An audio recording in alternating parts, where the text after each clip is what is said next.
Ce mardi, le prestigieux journal britannique Financial Times publie une longue enquête sur le Rwanda à l'aide de data journalistes qui analysent des milliers de données. Le quotidien conclut que Kigali a truqué ses résultats sur la pauvreté juste avant le référendum de 2015, un référendum qui a été approuvé et qui offre la possibilité à Paul Kagame de rester au pouvoir jusqu'en 2034 s'il remporte les prochaines élections. On en parle tout de suite avec Nicolas Germain.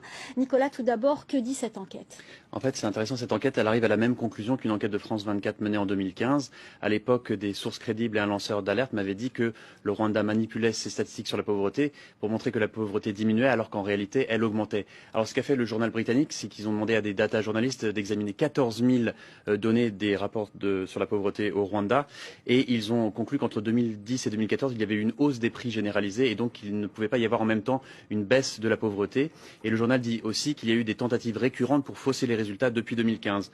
En 2015, c'est l'année du référendum. À ce moment-là, Kigali ne veut absolument pas qu'il y ait une hausse de la pauvreté dans les statistiques officielles. Le référendum a été approuvé. Donc Paul Kagame a pu être candidat en 2017, il a gagné. Maintenant, il peut encore être candidat en 2024, 2020 et 2029 et donc potentiellement rester au pouvoir jusqu'en 2034. Alors comment a réagi le Rwanda ?